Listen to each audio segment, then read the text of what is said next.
Dane, if you can, let's start off talking about how you got your start in the oil and gas industry. Absolutely. So I went to college at the Colorado School of Mines. I went there to play soccer, actually, and I didn't really know what I wanted to do. I was actually a physics major originally, and then my roommate, sophomore year, talked me into taking Dr. Van Kirk's famous Intro to Petroleum class, and I took that and just immediately fell in love with the scope and scale of the industry, the way that it ties technology and geology and science and politics and economics all together. I just found it fascinating. And that summer I was lucky enough to get an internship with Hunt Petroleum in North Louisiana, and I was able to live on the rig with the guys and feel the excitement of bringing a well in, and I was hooked. I was never could go back. That's pretty interesting. Your roommate said, hey, why not taking this class? So once you got out of college, I guess, can you talk to us a little bit more about the path that you've gotten to where you are today? No doubt a lot of hard work and, you know, to be in this position at such a young age also. Thank you.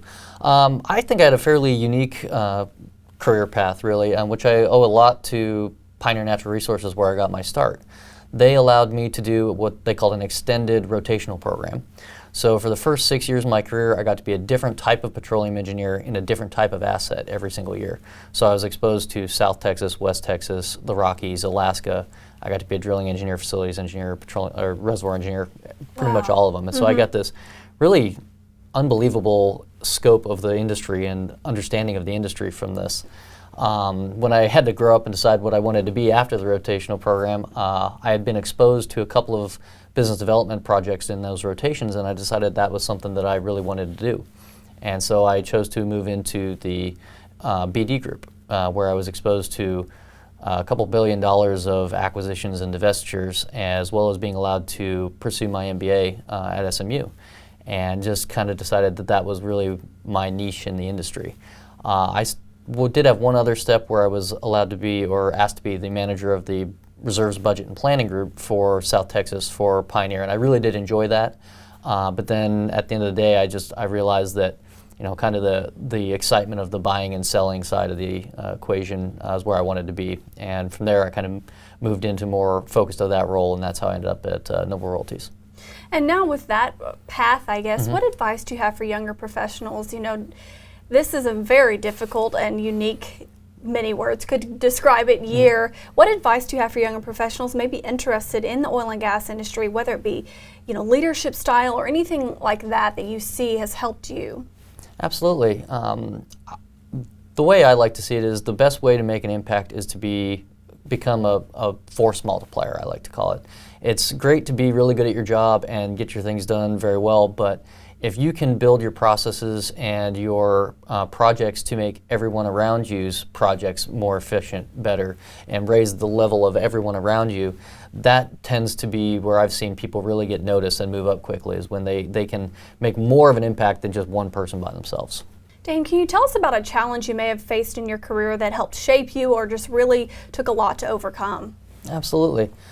So actually my current role, I think, is probably one of the most challenging, and a lot of it has to do with the sheer volume of deals that we have to look at every day in and out. We're doing probably 20 deals a week that we're screening and evaluating, and learning to prioritize appropriately and delegate team members to the right projects has been something that has been an incredible learning experience for me over the last couple of years, and really I think has shaped me into being more of an executive role than anything ever has before.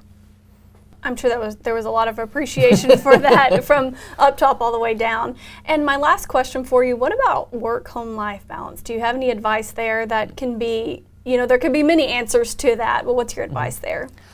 I think a lot of people kind of see work-life balance, or think about work-life balance as making sure you work as many hours as you don't work. And I don't think that's necessarily the right way to look at it. If you really want to be good at your job, at a certain point you just have to put the hours in.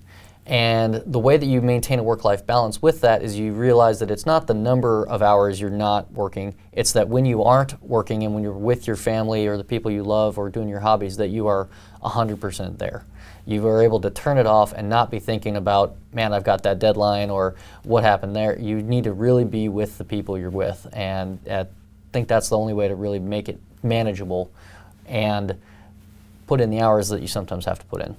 Very good advice there, Dane. Thank you so much for your time, and we congratulate you on this honor as well. Thank you very much. You're very welcome. And for Heart Energy, I'm Jessica Morales.